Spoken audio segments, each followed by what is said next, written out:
welcome to Join Hands with Heaven on Blue Tab.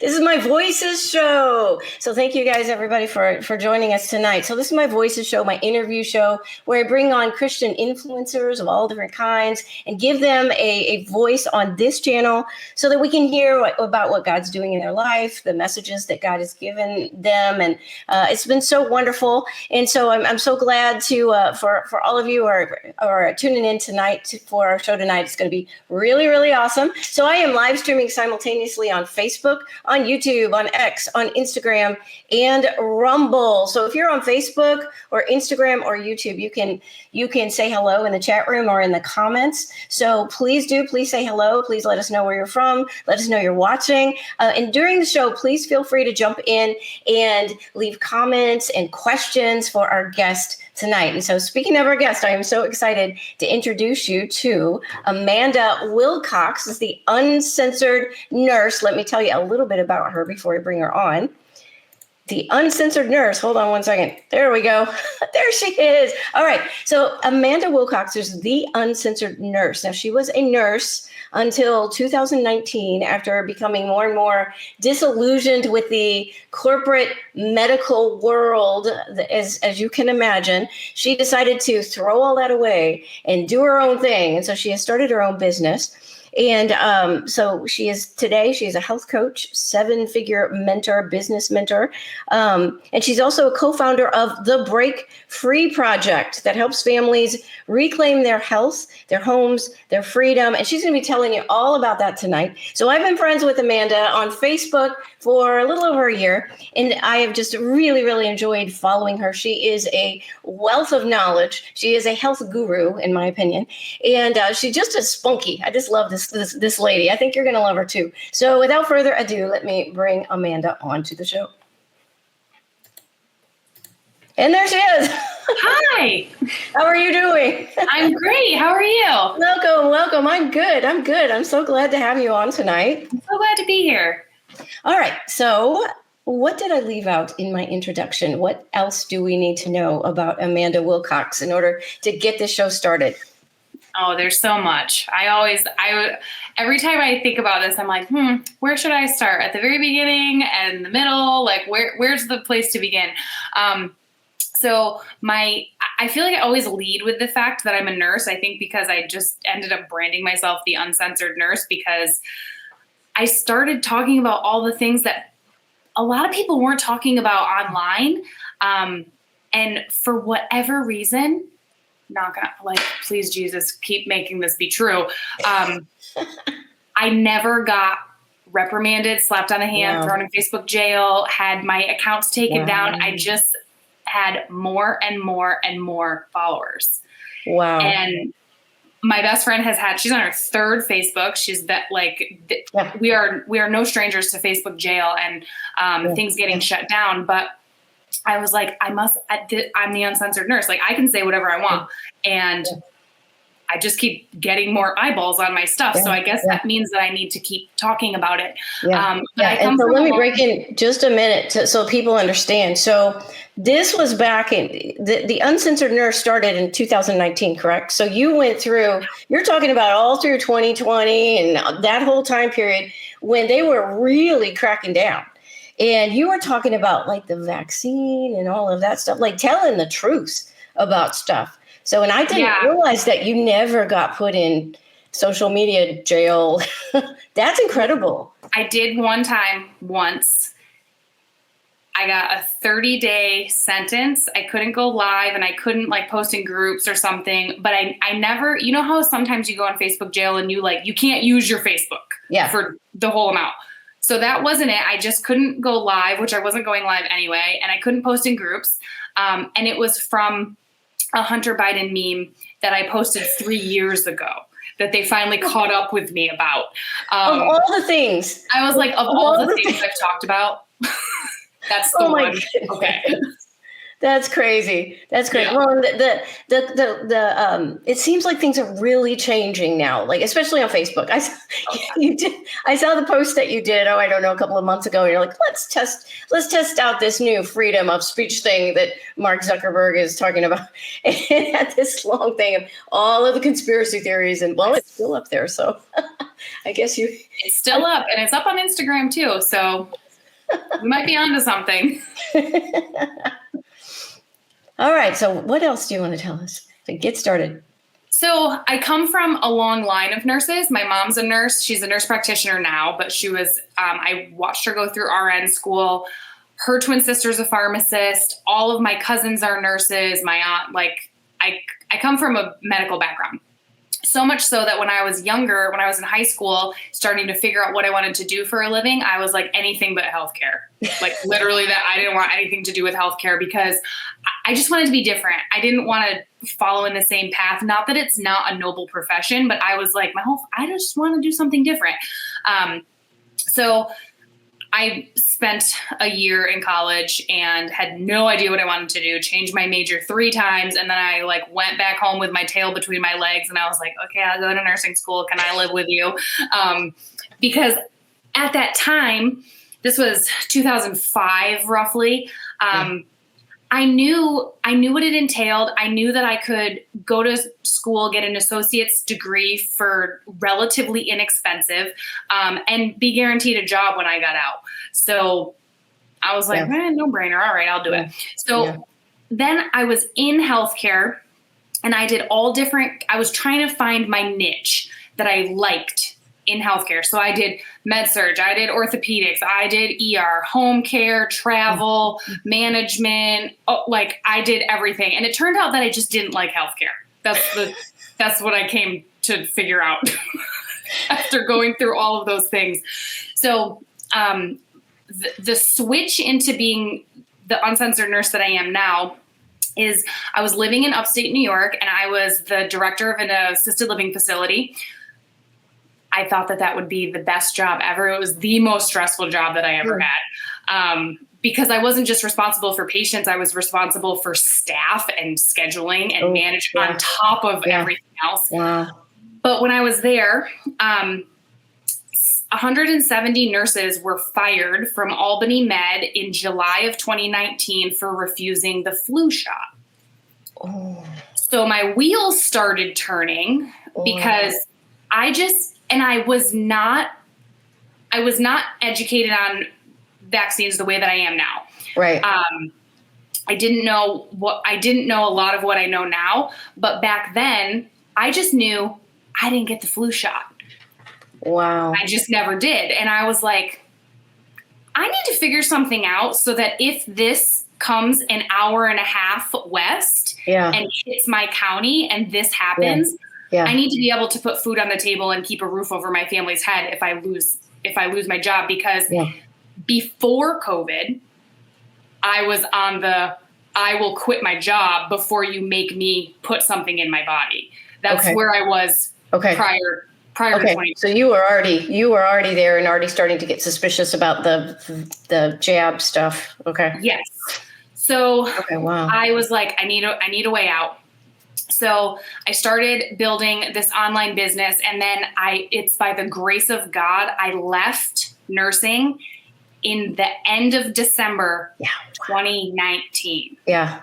Wow. Yeah. Because everything just exploded at the beginning of 2020. That's when it all hit. It was. And there was whispers. I actually think that my assisted living facility, I think that they all had COVID in October. Yeah. Looking back upon symptoms, because everybody was sick, everybody had a cough, everybody was flu negative. No, nobody could figure out what it was. Yeah. But then I left, so I don't know I don't know the end of that story. Right, I don't know what happened. But it was just one of those things where I was like, I need out of this system. Yeah. And the seed was planted when I was doing home care. I took care of this patient who, when I worked in this home infusion position, the main patient population that we had was cancer patients who they had this particular type of chemotherapy where they would go to the doctor's office and they would get this big bolus dose. I can never pronounce the name, but we called it 5FU was the name of this drug. And they would get this big bolus dose in the office, and then we would go to the office and they would get disconnected from their bolus dose, and then we would hook them up to like a little pump that would slowly infuse over 46 hours. So that was, and then we would monitor them and make sure that they could either, we would go take their port out for them, or we would teach them how to do it. And this is how messed up the medical system is. We had anybody that fell on a weekend, we adamantly tried to get them to learn how to disconnect their ports by themselves because we didn't have staff. And I mean, it's not that difficult, but you shouldn't like force people to learn something that they don't want to learn. But I went to this lady's house and she had one dose of this. And I was like, you know, it's pretty easy. She was younger. I was like, it's really not that hard. Like you flush it out and pull out the needle and then you're done. And she goes, I'm not learning how to do this. So I was trying to have that conversation with her delicately. And she goes, no, I don't care about the needle. I'm not doing this because I'm never having this therapy again. I'm not going back for more treatment. And I was like, tell me more about this. I have questions. So I ended up, it should have been like a 20-minute appointment. And I ended up being at her house for like an hour and a half because she started telling me, she goes, you know, I don't think that this chemo is going to work. And I found this holistic doctor in Mexico, and he told me to fast and completely change everything that I'm eating. And I was like, you sound psycho, but tell me more. Because I was so indoctrinated like you have cancer, you get chemo. Like that's how I grew up. Right. So I was very interested. I'm like, tell me more. Yeah. What are all these things?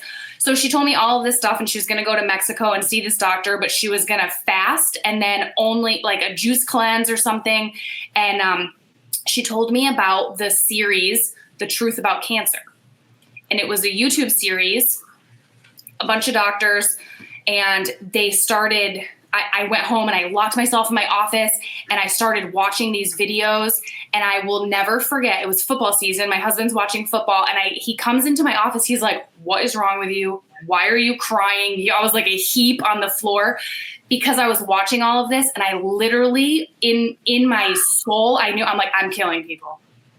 These people have no chance. I learned about the statistics of being in remission and being cured of cancer. And they said, if you this like threw me over the edge. And this was really when I knew, this was probably 2015. I don't know if I had my daughter or not yet. 2015, 2014, somewhere in there. That Truth About Cancer, it might still be on YouTube. They remove all sorts of things, so I'm not sure. Right. I wrote it down. I'm going to look for it. If I find it, I'll dig for it and send you the link. But I remember them saying that statistically, you are considered cured of cancer if you are in remission for 5 years. But if your cancer comes back on year 6, day 2, and you die, statistically, you're still cured of cancer. I don't understand that. That was me. I'm like, this math is not mathing for me. I have a lot of questions. So then I started I'm like, I can't. So they say that to skew the statistics, right? So that it looks like the treatment works, but it doesn't. Okay. So that's how I interpreted it. Yeah. I can't figure out any other reason. Wow. Any other reason. And I didn't even know how corrupt the medical system and the science studies and pharma, and I had no idea back then. I just was like, wait a minute. Yeah. Wait a minute. This doesn't make any sense. So that was really when I was like, I don't know if I can do this for the rest of my life, but also it's all I've done. I have an associate's degree in nursing. That's my education. So, and I didn't want to go back to school. So I just thought, well, I'll figure it out.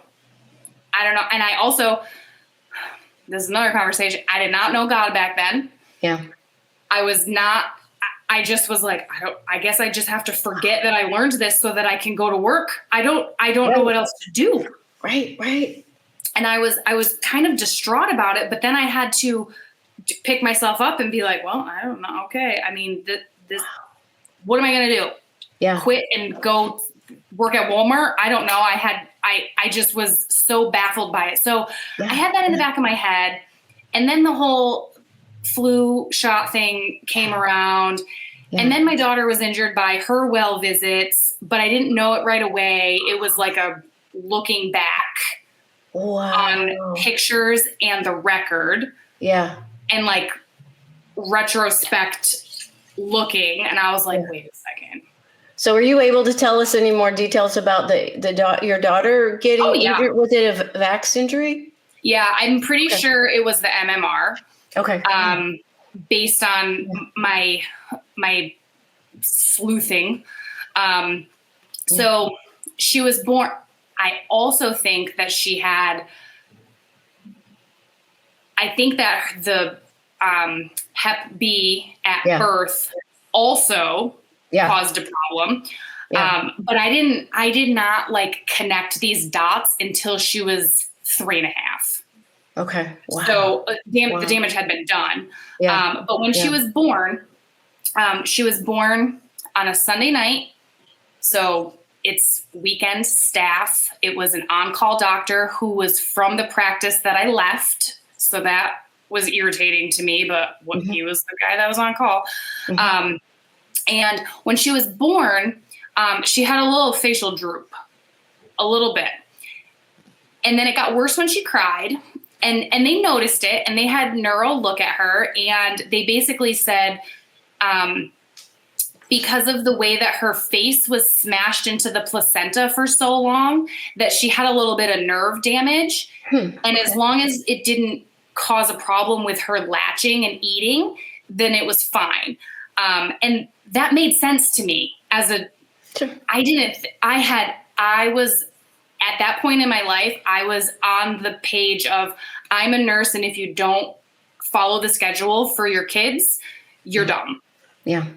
That's just where I was at in my life. So I follow everything because that's what I was taught to do, and I trusted the medical system. And so I just kind of went with it. Then I started noticing, once I started looking back at pictures, I noticed that every time she went in for a well visit and had her scheduled immunizations, the droop came back. Wow. Yeah. And it was really pronounced. Yeah. And then it would get better, and it would only be pronounced when she cried. And then I'm like, it's my first kid. I have like 4 million pictures of her on my phone. So I'm scouring back and I'm looking at dates, and I'm like, okay, she had when she was supposed to have them when she was 1, but she was born at the end of December, and I lived in New York. So it was cold, flu season. She was sick. So she didn't have them at her first birthday. They were in February because that's when they could get me in. So she was almost 15 months old. And I remember once I knew all the truth about this, I looked at her shot records, and I just started crying. I was like, I can't believe that I did this. She had MMR, Tdap, Prevnar, and the flu shot, I'm pretty sure, all in one appointment. One appointment. Then I'm pretty sure she got measles from her vaccines because she had an all over body rash. Yeah. Her droop came back. She was sick. I had to take her. She got RSV like 6 weeks later. Like I just started like connecting all of these dots, and I didn't know that red dye was terrible. I didn't know. Yeah. I mean, none of us knew. None of us knew. We all believed, that's how we all grew, you know the story. So thank God. I told you, I mentioned before the show started that I think it's wonderful that you're on here the day that RFK Jr. gets gets voted in. It's like, how perfect. That's God for sure. So, yeah, I mean, thank goodness, thank God that now this stuff is starting to come out, and there is starting to be more awareness, general awareness about this stuff. But for so long, we all just bought into it, and we believed everything we were told, you know? And the medical system was one of the most trusted professions for so long until 2020 when and then I'm over here like, wait a second. Yeah. None of this is new. The healthcare system has been falling apart. It was falling apart in 2005 when I started going to nursing school. Wow. It was terrible then. It's like on the brink of implosion. Yeah. At this point. But 15 years ago, it still sucked. It was still terrible.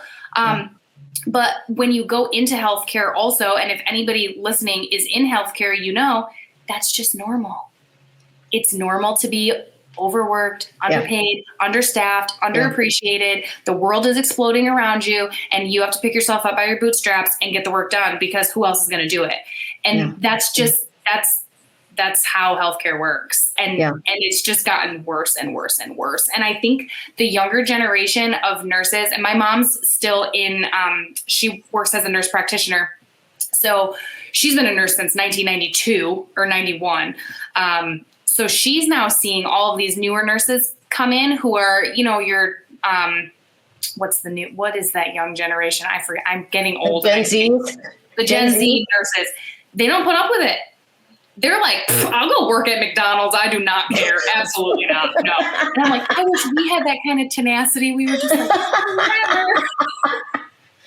So what does your family, that your mom and all of your other family members who are nurses, are they on the same page as you now with all this? They're coming around. It's been a wild ride. And how do you say, hey, Mom, everything you're doing is not good? Go. She might be watching. It's been I've been very loud. As soon as I started working for myself, I was pretty loud before, like when I had an employer, but I still a little bit I didn't throw it all out there because I was like, I don't want to get fired. But as soon as I worked for myself and I didn't have to worry about an employer, it all came out. And I've had conversations with my mom, and she was like, I thought that you were absolutely psycho crazy. And I was like, she's insane. I don't know what happened to my daughter. Something has come over her. She's absolutely insane. And now she is in the place that I was about 4 or 5 years ago when I first dove into the rabbit hole. And I was like, oh my gosh. Yeah. Everybody is a Satanist, and they're all trying to kill us, and this is terrible. And did you know, like, she like sends me all this stuff. I'm like, Mom, I know. Oh my goodness, bless her heart. It's a hard thing to go through that. I went through it. Wait, I am your mentor in rabbit holing. I will help you. The awakening. The great awakening. Yeah. So everything I've learned is a lie. It's so hard to realize that everything you ever learned was a lie. Mm-hmm. And I have this book. I talk about this book all the time. Yeah. You've been doing videos, reading through this book. I know I got to do it. I've been busy the last couple of weeks, so I haven't done a live, but I want to. So this book, it's called "What Really Makes You Ill: Why Everything You Thought You Knew About Disease Is Wrong." Wow. It's by Dawn Lester and David Parker, and I bought this book in 2021 or 2022. It reads like a textbook. It is not your bedtime. Not fun reading. It is. You're open and you got highlighters and you're like dog-earing pages and taking notes and like looking up things on ChatGPT to help you figure out what the heck is going on. But I started really looking into stuff like that, and I was like, literally my entire medical education is wrong. All of it. Except for like where things are. Like anatomy, physiology, cool. Those are correct. But everything else, I'm like, wow, everything is wrong. So I had to unlearn and then relearn. And the unlearning is really hard, especially the longer that you've been involved. I mean, the longer you're indoctrinated, the harder it is to be like, oh, I was wrong. Yeah. And some people can't do that. Some people are just not able to make that jump because it's so threatening to them, to think that, oh my God, all this stuff, especially if you're in the medical field, and that means maybe you've done things that maybe hurt people, not knowing, but still, that is such a hard jump for some people. They would rather just close their eyes and, It's still hard for me. And I am the person, I literally, do not take me to the hospital. Like I would rather die than that. Like, do not. Yeah. Unless it's my husband and I, same way. And I need to go like I got hit by a car while I was riding my bike and I didn't go to the hospital. Like I don't. Unless I'm dying. Or maybe not even then. Yes. So oh my goodness. It's still hard. Wow. Okay, everybody, we are talking to the uncensored nurse, Amanda Wilcox. So please feel free to post your questions or comments in the chat room or in the comments on Facebook, YouTube, or Instagram. I forgot, Amanda, to show them your website address. So here is her website address, The Uncensored Nurse. And so she's also on Facebook and on Instagram. And where else can people find you? Those are pretty much it. Okay. So Instagram's a big one for you right now, right? Instagram is the big one. I post more on Facebook. I'm a creature of habit. I've had a Facebook since 2004. I'm like, I don't know. I'm a creature of habit. I'm trying to learn Instagram, but it's overwhelming to me. So, but I try to post like 3 or 4 times a week on Instagram. Well, you're doing great on Instagram. You got hundreds of thousands of followers. I know. And that's why it's overwhelming to me because I'm like, oh no, I'm going to say something and then all these people are going to talk to me and then I have to talk to them back and I am overwhelmed. So, and you have a private community for the Uncensored Nurse, correct? Do you want to talk about that for people? Yeah. So what I started doing because of Facebook having all of these, censorship things and all of this stuff, I decided I need access to y'all without all of the, Big Brother watching us. So I started doing weekly emails. I try, like, I'm not perfect. I try. But consistent emails where I just kind of like dump the week. So I'm like, what am I listening to for podcasts? What books am I reading? I really like to cook. Like, I think I'm going to make a cookbook just because I like to cook. And I'm like, oh, I made this fun recipe. Like, you guys should try it. It's healthy and it's like good, healthy food. But like I started making my own mayonnaise, like weird. It all stems from going out that the other day. Yeah. I'm like, why does this bread have 47 ingredients in it and it doesn't mold? I have questions. Bread is not that hard to make. I can make bread. I can make mayonnaise. It takes 3 seconds to make mayonnaise. So I just dump stuff like that in my emails and like just thoughts I'm having, if I were to take my thoughts, all of them that I had for the whole week and put them on Facebook, which I don't, this email is what that would be. It's the little inner workings of my brain. Stuff I'm watching, studies that I find, it's just whatever I find. So I've really enjoyed having that email community because it allows me to be more connected without the red tape of social media and not being able to message people and comments and things get hidden. Like all my comments on Instagram were hidden for 3 days and I had a setting. I don't know.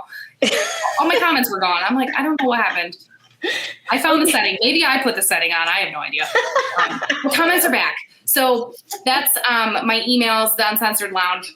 Okay, so how do people sign up for that? So they go to theuncensorednurse.com. And it's the first thing on the page, and it will prompt you if you want to sign up for emails. And then it also delineates like what type of information you want from me. Cause I'm a little bit more, I do business mentorship. So I've got stuff that's geared towards business people. I've got stuff that's geared towards wellness.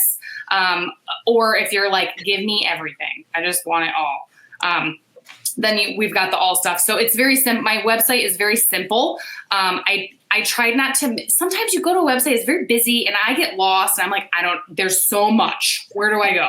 So the way that my website is set up is when you go there, you can sign up for my emails and there's like a little tab and I recently renamed some things. So I don't remember. Yeah. And you got all the vaccine info is on But there. my vaccine information is in there and I'm pretty sure it's labeled uncensored info. So I'm going to be adding more. I actually got more like digital information because a lot of my vaccine information is paper. It's in binders. So I got my hands on more digital stuff. So I'm going to be adding those. I just have to sit down and do it and get it because I'm a one-woman show. I do it all. I make my own website. I update it all. You understand. I do, yes. All the hats. So that's what my website is. And it's basically just a hub to get to my email list. And then all of my vaccine information is on there too. Okay. Sounds good. So, and I've been, I've been friends and following Amanda for over a year, and she really does have a lot of, she says she doesn't put everything on Facebook, but she puts a lot of really good information, and I really enjoy it. Her little videos, and she's always giving, I think of her as a health guru because she's always bringing all of this very valuable information about health stuff, about medications, and just, it's been really, really educational just to follow her on Facebook. And so when I just recently checked out your Instagram, and I'm following you there now, and she's got really funny stuff over there. Your little videos that you make. I try. So I'm the same person everywhere I go. If you see me on TikTok, Instagram, Facebook, in an email, it's the same person in person, but because those platforms are just structured differently and they're like different things click, I get to be a little more fun on Instagram. It's just a funner platform. So I enjoy making reels and like finding the stuff that sticks and the little CapCut videos. They're fun for me. So I'm always like, what can I say on this video of this person? How can I make this funny? And then I make a video and it's just myself talking and it has like no likes.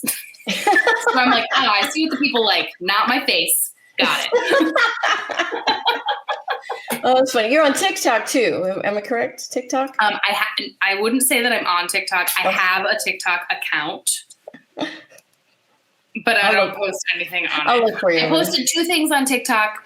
And then I got angry and I had to make them go away. So I posted one thing about vaccines and I got jammed for community standards. So I was like, I'm done with TikTok. Yeah, and then I posted something else about, I'll talk in code. The FBI came to my house because I happened to be in Washington, D.C. on a certain wintry day. Yes. And I spoke about it on TikTok. And I was like, somebody's going to come to my house. Like, I was like afraid from what the comments said. I'm like, I mean, like, don't come here because we have concealed carries and don't do that. But I don't want to deal with it.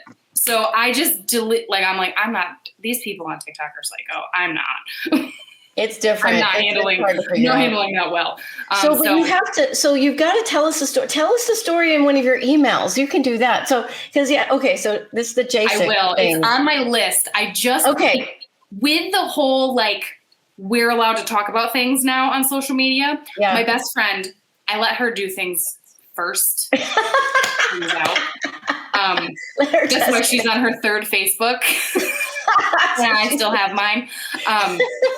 So she was there with me and she went live and talked about it and everything is fine. So I was like, I think I can do this. Okay. And she was also, she led the way. I think she was the first person to ever get a Facebook jail sentence. And it was after the Vegas shootings.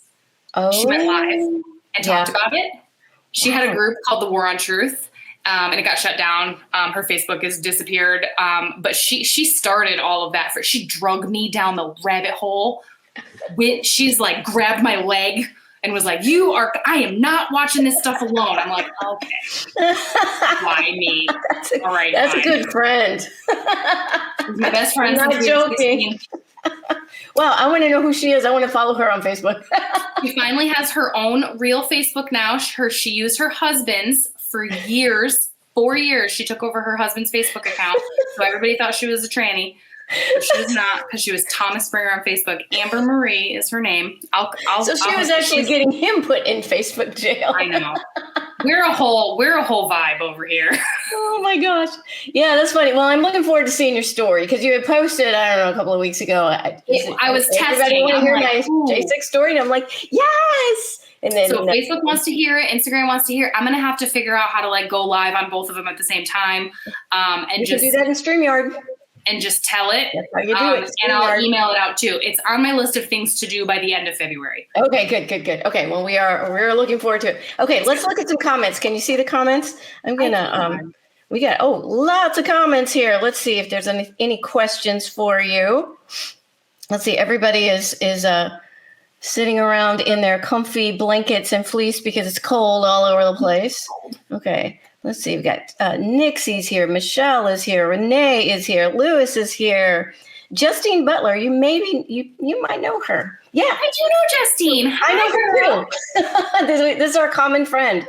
So meeting Amanda online changed my whole life and outlook. I met you shortly after Blue. So Amanda has always responded to me and helped me when I reached out. Love you both so much. It gives me goosebumps to see you both live together on the podcast. Awesome. That's so fun. Thank you, Justine. It's so good to see you here.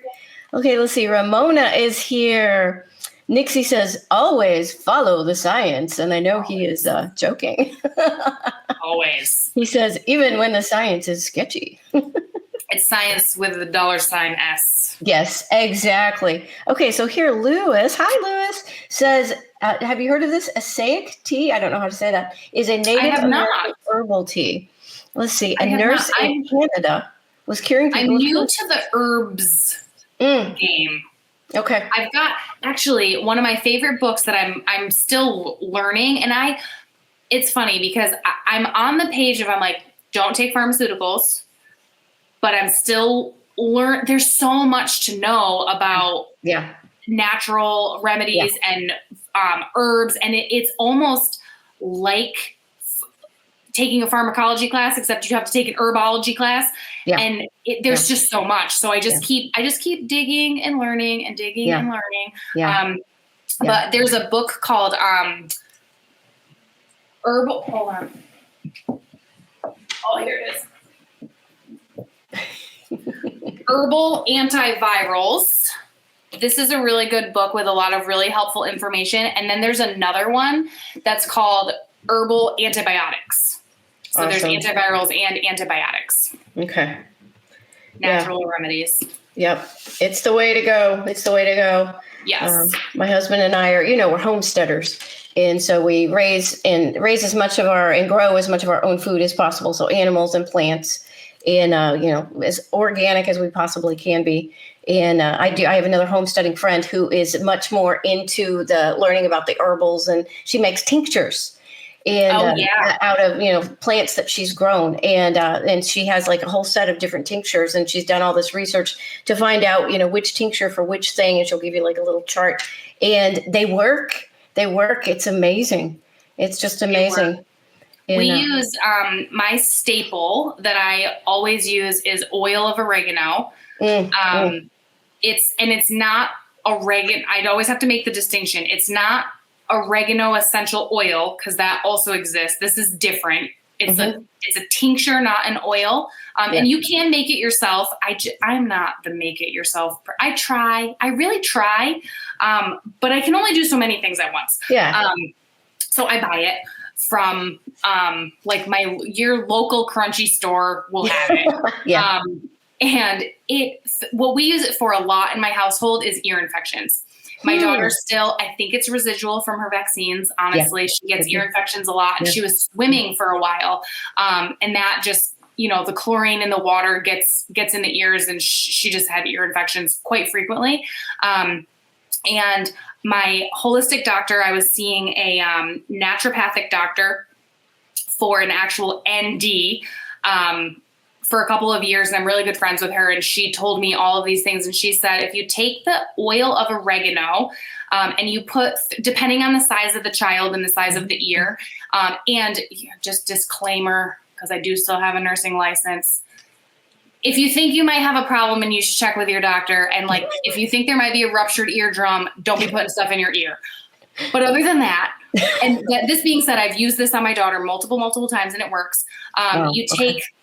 You lay them down so that they're laying flat, and then pull their ear up and back so that you can get into the ear canal. And then you drop 3 to 5 little drops into the ear. And then this is called the tragus, and you pulse it while they're laying down so that it gets down in. And then I'm like, please watch Bluey.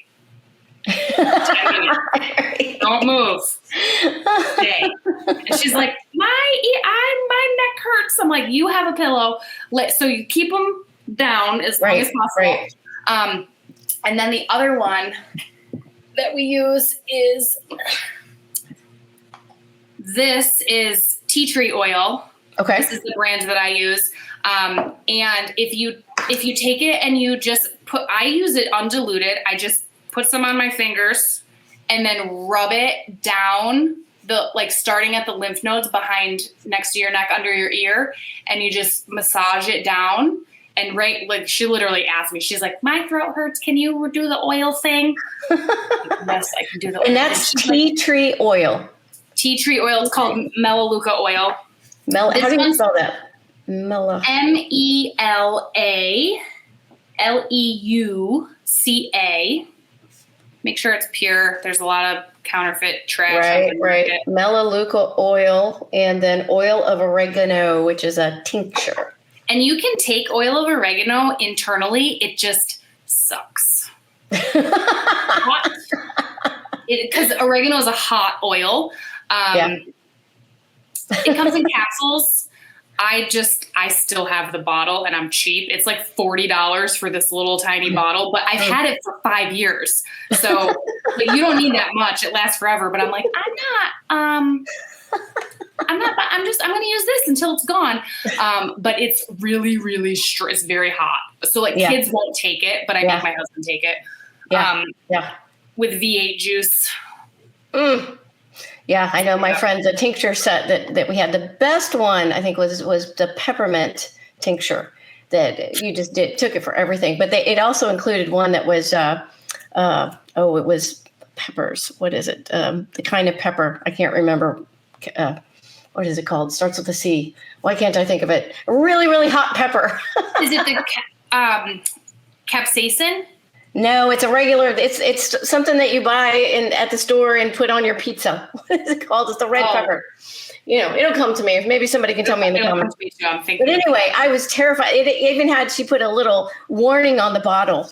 Yeah, not for kids. Some of those oils are hot. Oh my goodness. And so I was terrified to ever even try that. My husband tried it. But it's very, very good for your circulation. And so you would just take a couple of drops of the whatever tincture, and some of them tasted terrible, but they worked. They worked. But that's the thing too. Pharmaceuticals taste gross also. Yeah. And it's making me better if it tastes gross. That's true. That's what you think about medicines. Yeah, that's true. And it's medicine. All right, let's see. There's a couple more questions here. So Renee says, taking my father to the doctor at the VA 2 years ago, the doctor told me there's been a cure for cancer for years, but the FDA wouldn't approve it because it would destroy the pharmaceutical industry. Okay, a lot of us are hearing that. I believe it. You believe that? I 100% believe it. I will cover my butt by saying I don't know it to be 100% true. Right. But I believe it to be true. And one of the biggest things, my husband is really, really into fasting. And fasting, if you think about it, God gave us everything that we needed to fit. We're messing it up. We're messing all the things up. We got all this crap in our air and crap in our food and crap in our products and all of this garbage. But fasting is such it is an amazing, amazing tool. And he has read and listened to all the science about fasting. I started diving into it with Dr. Mindy Peltz. She wrote the book Fast Like a Girl. And it came out in like beginning of 2022, I want to say. And because everybody was about intermittent fasting, do a, 16-8 split. And it never worked for me. And I was like, well, fasting must just not work for me. But it turns out that if you're a woman, you can't just do a 16-8 fast every day, because you have to go based on what your hormone cycle is doing. So there's certain times of the month, even if you don't have your period anymore, your hormones still do what they do. You still have a hormone cycle, even if you don't have the actual menstrual part. So there's certain times during your period that you should not fast, like no more than 12 hours. Like you need to eat, you need to give your body what it needs and feed your hormones. And that's typically about the week before you get your period. And then, there's a 10-day period in between after you ovulate and then before you get your period, in there. So that Fast Like a Girl will dig out she's on YouTube. She's got tons. And that's Mindy Peltz? Peltz, P-E-L-Z. Okay. Wow. That is fascinating, because my husband and I both do intermittent fasting, and we've been doing it for years. And I'm an old lady, so no more of that, monthly stuff. So, but yeah, so I like the intermittent fasting. It seems to work for me pretty well. And then we do practice fasting occasionally, like longer fasts for religious purposes. So anyway, yeah, I'm very fascinated on that, because we don't eat any food until afternoon, and then we don't eat anything after 6:00. And we've been doing this for pretty much for years. We do break and it. If that works for you, like I always tell people, if what Dr. Mindy always says is she calls it the N of one. And it's, you are the scientific study of yourself. So whatever works for you. So I was over here like, I'm still fat. I have a question. Why? I'm doing the eating in the windows. So there's a couple of things. And if what you're doing, and you have a lot more, you can be a little more steady if you're postmenopausal. Yeah. Because there's and then people like me who were entering into the roller coaster of perimenopause, where it's like, woohoo! Yeah. Have fun. I'm like, okay, here we go. Sorry, guys, we're talking about all this.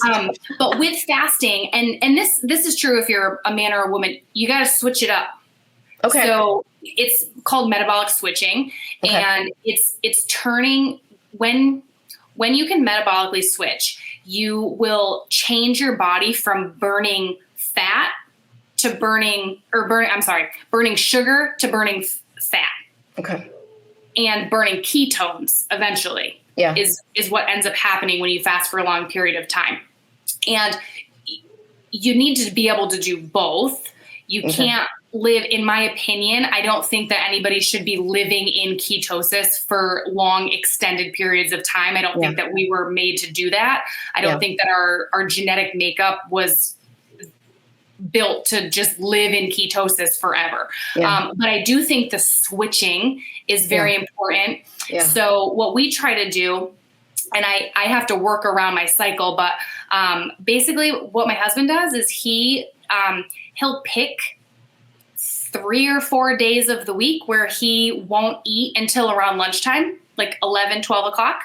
And then it's usually the day after that. So say today he woke up, today's Thursday, woke up, did his workout, fasted, and then ate at about 11:30 this morning. Tomorrow, he'll get up and he'll eat immediately when he wakes up.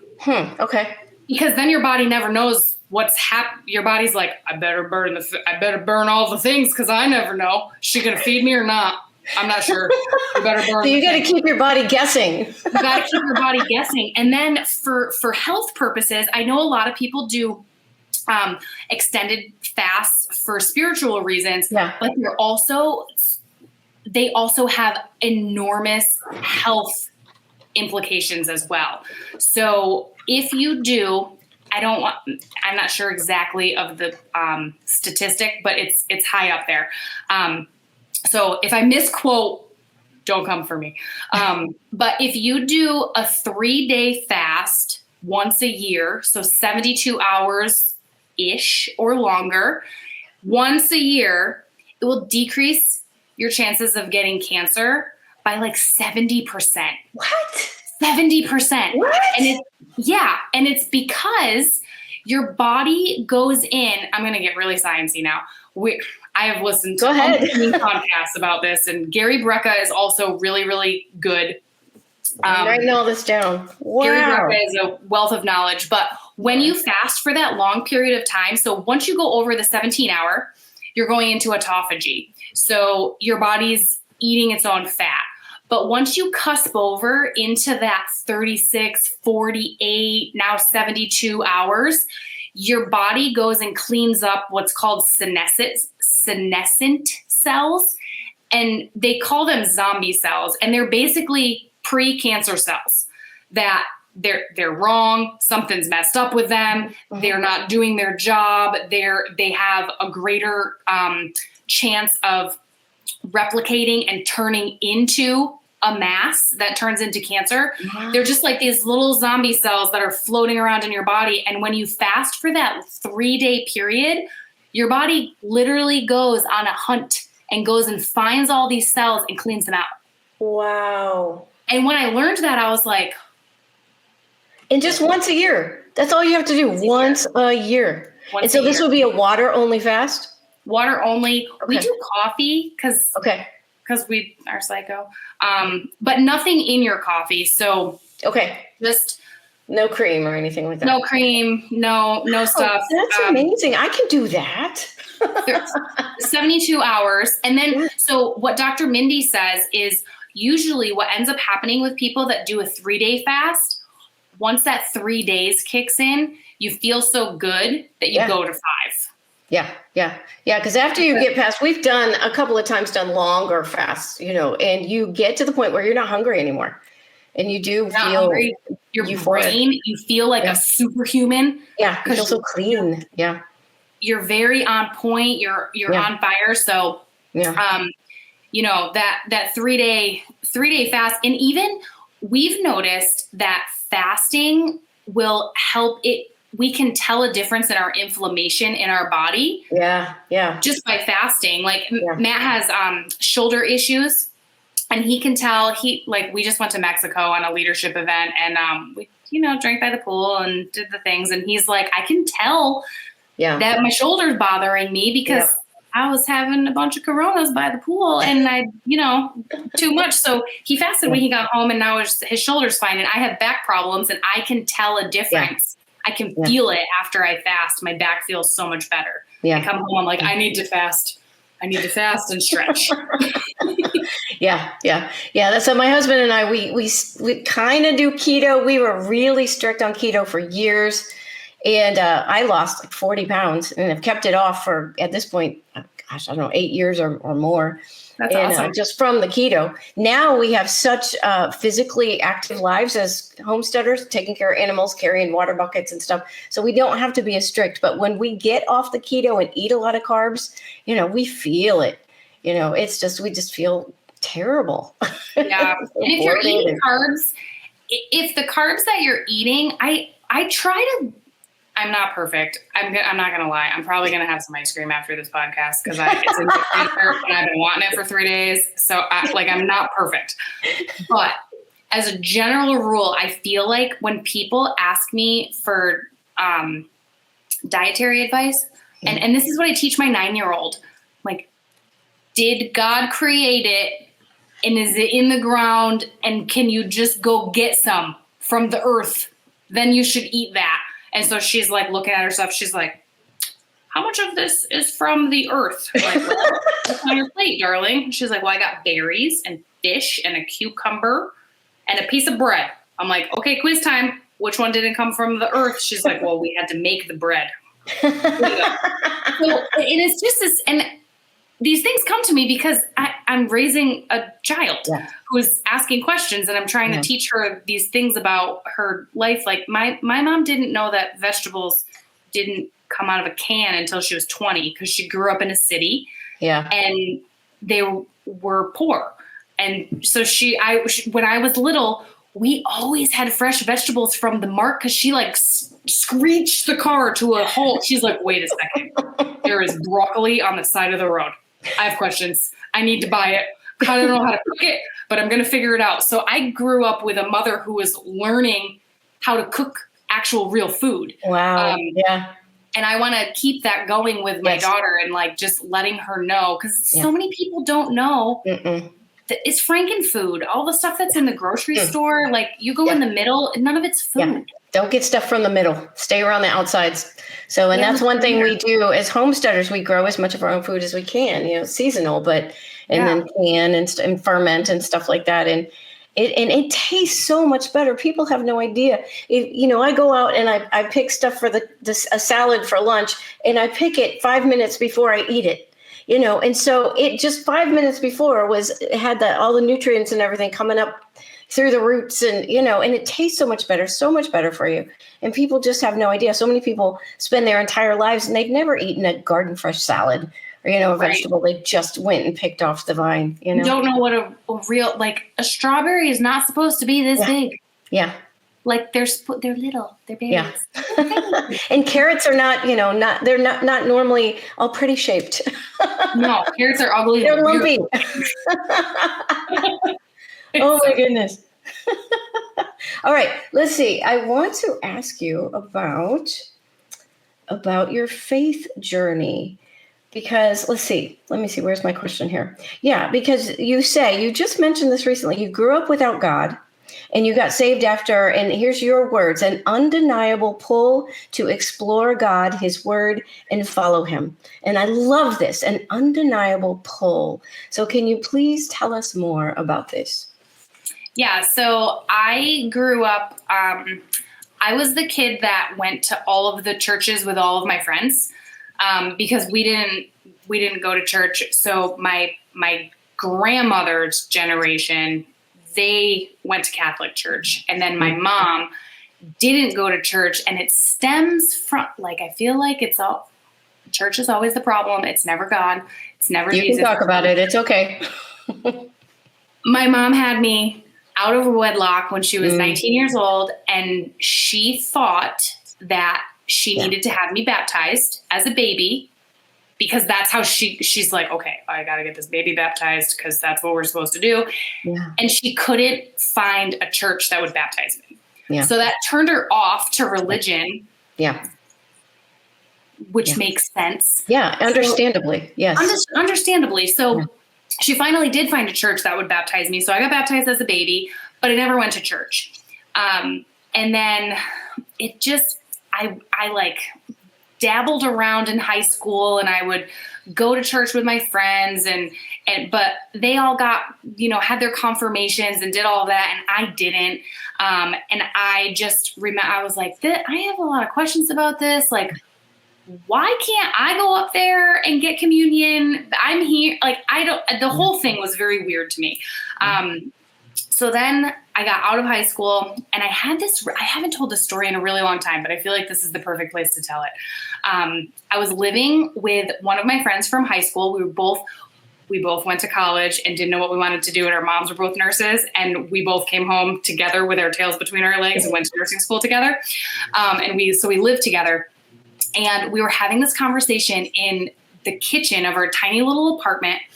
And they still had glass milk jugs at one of these convenience stores near our house. So we had this glass milk jug because it was empty, and it was sitting on the counter with the plastic cap on top of it. And we were talking. And she grew up very, like, in church all the time. So I was trying to understand from her. I'm like, tell me more. I want to know. I got all these questions. So we're having this really deep conversation. It's like 8:30, 9 o'clock at night. And I remember saying to her, if God is real, he has to give me a sign, because I can't believe it without something tangible. and that cap of that milk jug flew off of the milk carton and hit the ceiling with such force.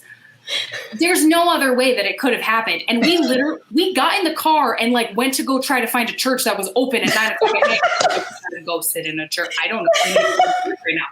So that was the first piece of it. I was like, okay, so I filed that away in my brain. And then I became friends with a girl that I went to high school with. We reconnected, and she was the pastor's daughter at a Christian church. So I had always learned the Catholic way of things. That's the only like real exposure I ever had to religion. And then she's telling me all of these things. She's like, it doesn't work that way. You don't have to do X, Y, Z before you're accepted. It's the opposite. She's like, you're accepted first and then, and I'm like, okay, that makes more sense. So I'm listening. We drove from upstate New York to Nashville together to an event, and I lost my voice because we talked for the entire 14-hour ride. She just told me all of these things. I'm like, tell me more. So I get it planted in my head. And I'm like, okay, this starts to make sense. Then I download a devotional app. I couldn't get into the Bible because I didn't understand it. Yeah. I couldn't even read, like, it was like reading a different language. Yeah. I couldn't even think about reading the Bible. But I could understand this devotional app. So I started reading it every day, and I was like, this stuff makes sense to me. I'm like, to be a better person, it was almost like personal development for me. And I was like in that world. Yeah. So I had, I was doing an online business, and I knew about personal development. I'm like, this feels like personal development to me. Okay, I can get into this. So I was just going through this devotional app. I was very quiet. I went to church in New York a couple of times, but I didn't go often because every time I went, I couldn't stop crying. So I'm like, I can't even walk into this building without, and even just thinking about it, like I have tears in my eyes. I couldn't, and then I was embarrassed. I'm like, now I'm just sitting here, and like all these people know me. I'm just sitting here, like they're singing, I'm crying. I feel nobody was looking at me, but I felt like everybody was looking at me. So I'm like, okay, I can't do that every week because that is aggressive. So I sort of just like went on my own little journey, and I just kept getting pulled back, and I kept getting pulled back. And when it really happened was in 2020.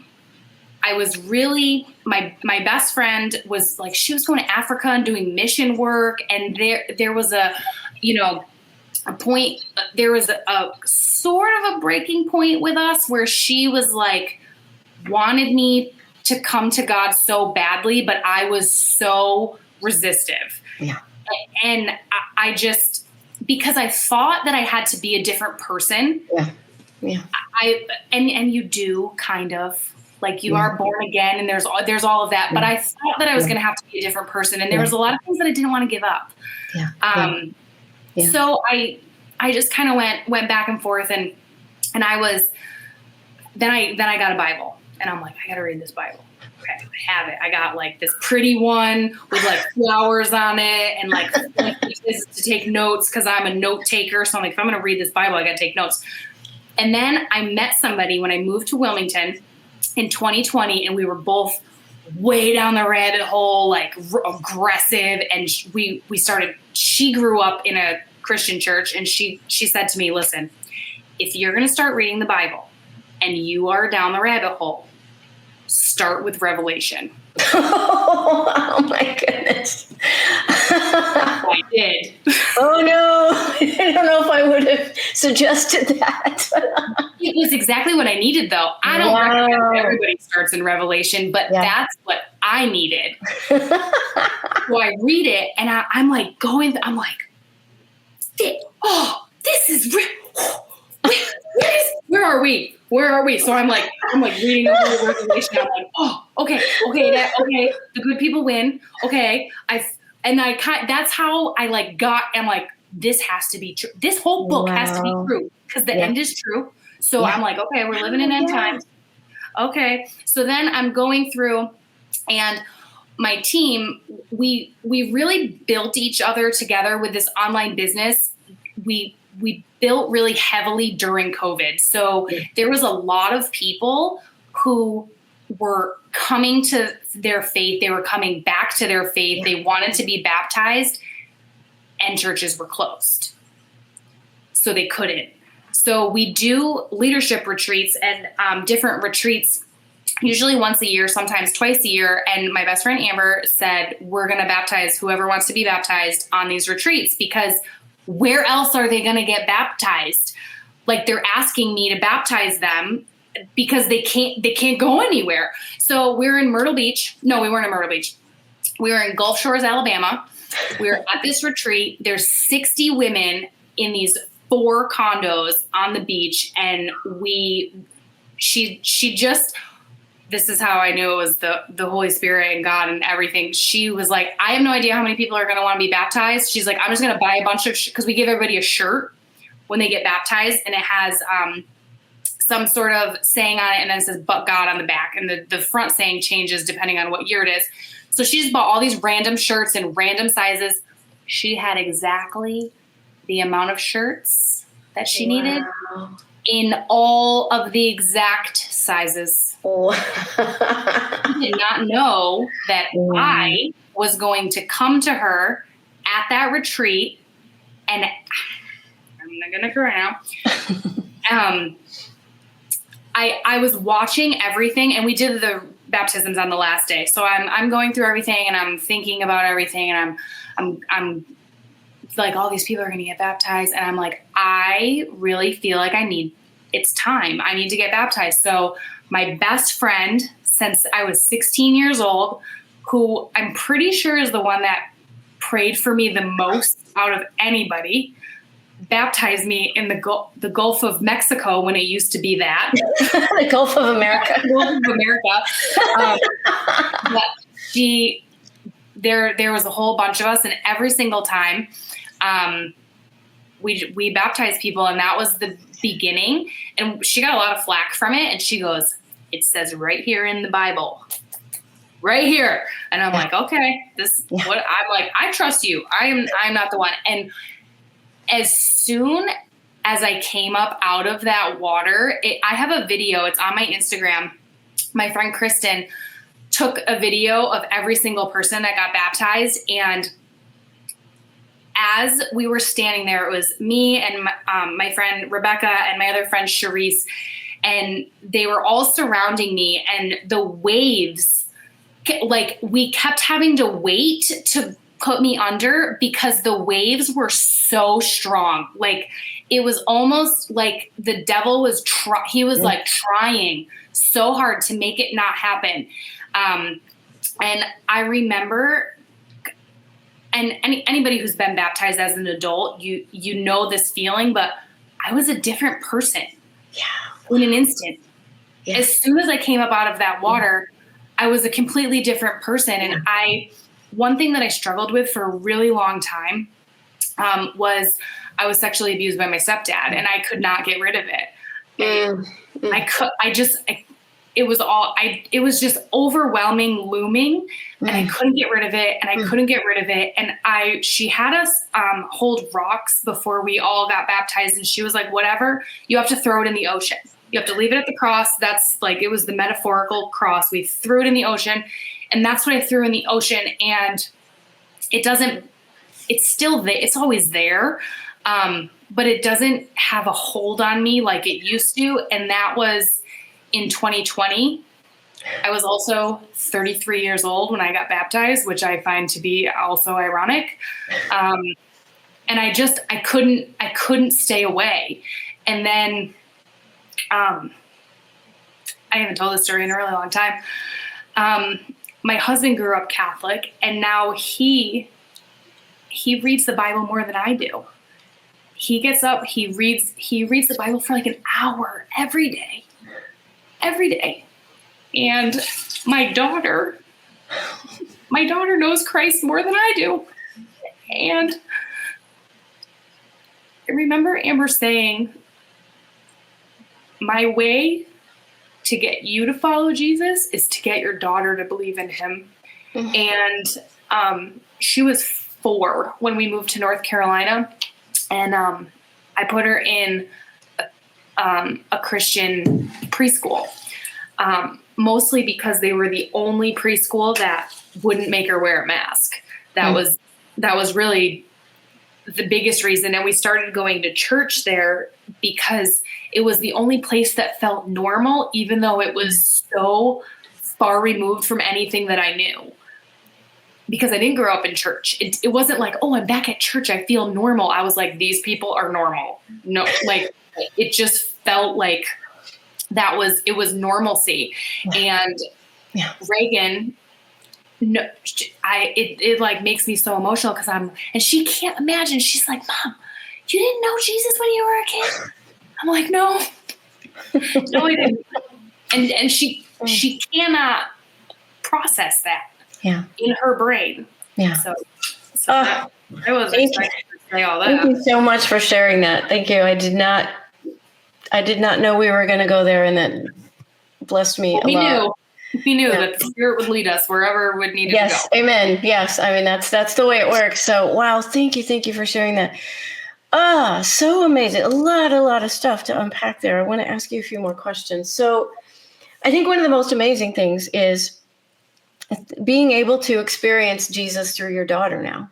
So, because there is something so different about a childlike faith. So I got saved when I was 6 years old. So, so I had that childlike faith.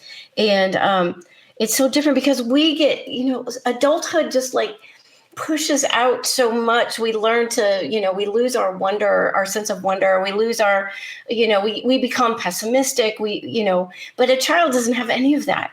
And a child is so willing to believe in, the miracles and how big God is, and, nothing is impossible. And it's very hard for adults to believe that kind of stuff. And so to have a deep faith as adults, when children don't have that kind of a blocks at all, so how wonderful, what a gift. And then also when you were saying, before, when you started getting that pulling, but you were resistant because you thought that you would have to be a different person. And then the moment you came up from baptism, you understood, I don't have to make that change. God does that inside of me. All you have to do is focus on Jesus, and he does the changing. Yeah. And I think too, with everything that's happened since 2020, it was October in 2020. So I had a fair bit of 2020 happening before I was saved. But I'm not scared of anything. I'm not afraid of anything. I don't want to die tomorrow. I got stuff to do. I want to be here for my family and my daughter. But if I went to heaven tomorrow, like, I'm not afraid of that. Yeah. And I used to be afraid because it's the unknown. I also have a very unhealthy addiction with near-death experiences. I've watched so many of them. I'm like, I know what heaven looks like because I've heard it through 4 million people's mouths, and they all say the same thing. So that has to be what it looks like. We watch so many times. We fall asleep to listening to near-death experiences on YouTube. Sometimes though, you got to be careful about which ones you watch because some of them are kind of weird. Yeah, some of them are kind of weird, and they're not all. I don't like to. I like to watch them all because I like to hear all of the different scenarios, but I can tell the ones that don't know Jesus. I can tell the difference, and I don't care for those ones as much. But I don't know. I'm like, this has to be true. And I'm a person of evidence, and it feels, I don't know as though I need to have an experience like that to see the evidence and know that it's true, because person after person after person after person after person, like all of these people, atheists, people who, there's a guy on the Joe Rogan show, I forget his name, but he has a Joe Rogan podcast. He was an atheist, and he was like, I'm going to read the Bible because I'm going to disprove it. And then now he's like a devout Christian. And I'm like, see, I love listening to all of that stuff because I still feel like such a child with my faith, because I'm still so new. Like I cannot recite I can't tell you a scripture. I know some of where the stories are. I remember them in my head, but I was never given that like formal church education of like memorize these things and do this stuff. Which I think is a blessing. Sure. Yeah. Because I'm not tied up in all of these different things. I'm just like, okay, I want to read about all of the things that Jesus did and what happened in his life and what are the miracles that he performed and what are the things that the people did and how do I feel when I am in my relationship and having a conversation with God? Like, how does that make me feel? And it took me a while to put this together. I grew up without a dad. So my psychology brain thinks to myself, I'm like, I never knew what it was like to have a dad. Yeah. And a dad that I could count on. Right. So that was very resistive to me because I'm the first child of a whole family. Like I'm the oldest by 11 years. I was the only kid. My mom was 19 when I was born. So I'm like the epitome of the eldest daughter. Yeah. Like don't tell me what to do. Yeah, me too. Alpha. So I think once I figured that out, and then my husband is such a good father. That is one thing that I prayed for it without knowing I was praying for. Like I was like, please just let me have a good dad for my child once that day comes. And he is such a good dad that it like helps me to connect the dots because I'm like, you're such a good dad. Yeah, he's got to be even better.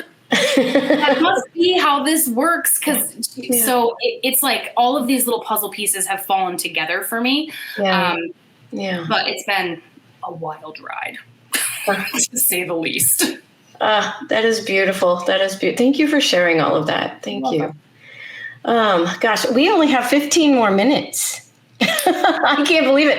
This has been so much fun. I love talking to you, listening to you. Let me look through the comments really quickly and see. I think there were some more questions. Let's see. YouTube is censoring your question. Renee, did you ever get your question in there? What are you trying to ask about? Everybody's trying to help her get a question. Try to code it somehow. Maybe that will work. Let's see if she put spaces in between the letters. Let's see. Okay, she's saying MEC-10? I don't know what you're asking, Renee. And antibiotics? I'm not sure. MEC-10. Ramona, do you understand? Oh, she's asking about ivermectin. Ivermectin. Okay. Yeah. Oh, okay. Weird. That's so weird, Renee. Yeah, because Nixie was able. So it sounds like Renee was trying to say ivermectin, and it wouldn't let her post that. Okay. So anyway. I thought we were done with that. I don't know. Well, she's on YouTube. So let's see. Cayenne pepper. Yeah, that's what I was trying to remember, Michelle. Thank you. That's the tincture that I was terrified of. Okay, Dr. John Campbell has a good video on it with dosages. Great for cancer. What are your thoughts about ivermectin, Amanda? I think that ivermectin is super safe. It's been around forever. They've been using it in other countries as a dewormer. Well, here, listen, I'm not going to go down this tangent with only 12 minutes left. But a rabbit hole that y'all might want to go down is parasites and like what those really do. And maybe cancer is related to those. I'm not going to say that they are or they aren't, but I would go do your own research about that and come to your own conclusion. Because why is it working in that capacity? Yeah. It just seems strange to me that would be working. But yeah, if you would, that's a little homework assignment for y'all. All right, you guys, get your homework assignment. Hour and a half if we start talking about that. All right, so yeah, these questions. I don't think we should talk about this stuff, guys. That might be a little bit too spicy for YouTube. So homework. But I would say, definitely can't hurt. That's what I would say. Yep, agree. Yeah. Okay. Somebody says cilantro and sunlight. That sounds good. Looking for Sunlight things. is huge. Yeah. They've tricked us into thinking that the sun is bad when every living thing on the whole planet needs sunlight. Yeah. Yeah. Every living thing. Go get some sun. Like, don't get burned. Yeah. Be smart about it. But go get some sunlight in your eyeballs first thing in the morning. Yeah. Yeah. Vitamin D. That's what you get from the sun. Is that right? Yeah. Look for things that clean metals from your body. Ramona says. Do you have any advice for that? So there's a bunch of stuff on the market. I've never personally used them, but there are different things that can remove metals from your body. But what I would recommend to do, especially because you can detox metals too quickly and too aggressively, and then you can have pretty serious side effects from that. So if you feel like you need to have any sort of a heavy metal detox, find a naturopathic doctor or a holistic practitioner that can walk you through and monitor you through using these products, because there's plenty of them that are for sale on the internet, and people will tell you, like, take these drops, take this tincture, take these things. But if you are detoxing too quickly, or you have so much buildup, nobody's monitoring you, and you can have some pretty detrimental side effects from that. So I would definitely get with some sort of a practitioner. I like to recommend nutritional response testing practitioners. There is, let me pull up the website. It's Freddie Yulhan. There's a website, I'll get it to you and we can. Okay. Yeah. You can just send that to me later. And so I'll actually, when I put this, I'll put another copy of this on YouTube. And so any extra stuff that you send to me, Amanda, I can put that in the notes underneath the video. So awesome. That is good information. Thank you. Then a bunch of people have said, let's see, people are thanking you for sharing your testimony. Let's see. Nixie says, giving me goosebumps. It's rolled out of my mouth. I can't stop it. Ramona says, beautiful testimony. Let's see. Michelle says, thank you so much for the beautiful testimony, Amanda. So touching, especially with your husband and daughter being able to grow in Christ together. Exactly. Okay. A couple more comments here about medical stuff. Renee says, cancer is a virus. Mm-hmm. Okay. There you go. And then Dr. Nancy Addison. Have you ever heard of her? I haven't heard of her. Okay, so that's Ramona was suggesting that. All right, we have got 8 minutes. So do you want to talk about the Break Free Project before we end? Tell us about the Break Free Project. So the Break Free Project is a mission that my best friend and I started in 2019. And it stemmed from our kids being sick. So she has a son and a daughter who are around the same age as Reagan. So they were all little. They were all injured by their well visits. We figured it all out together, and they were sick all the time. So what we realized was we started seeing a nutrition response testing doctor at that time. And so all of these things started to be uncovered, and I was deep in the figuring out that the whole medical system was completely lying to me and all of these things.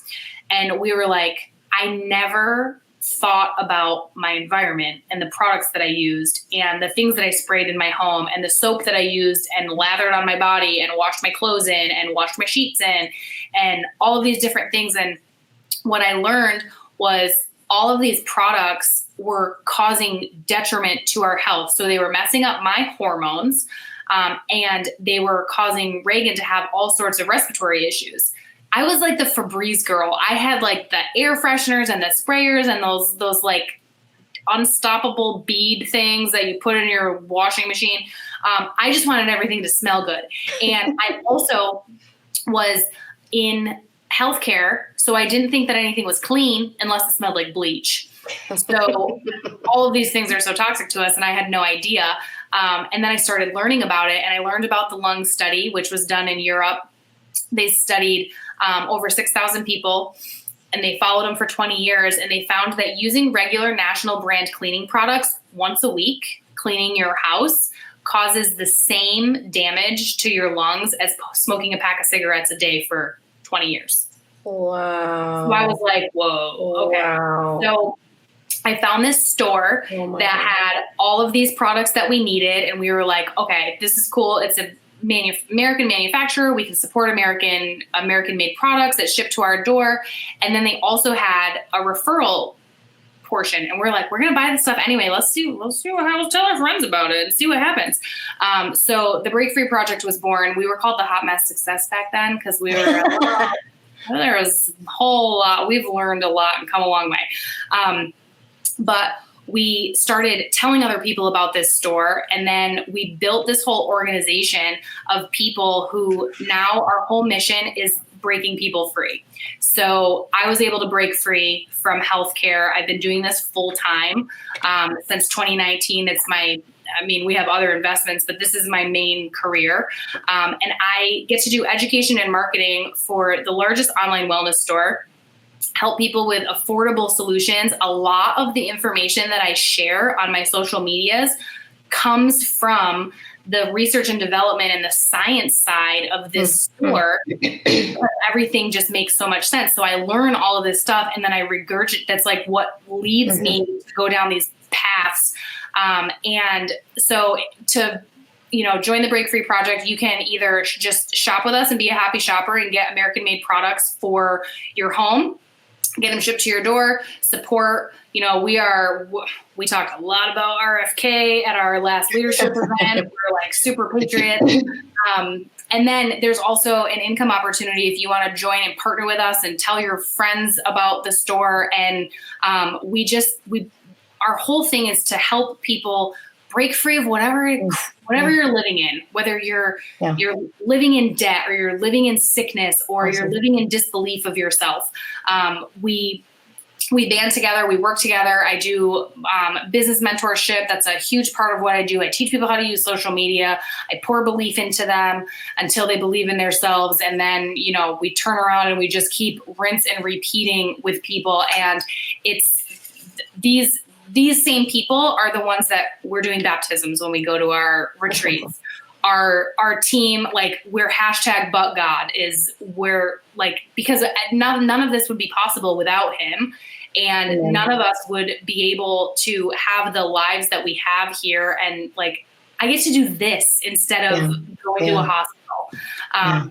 So all of that information, if you want any information, you can join my email list. And I pop out emails all the time. You message me on social media, Instagram. Okay.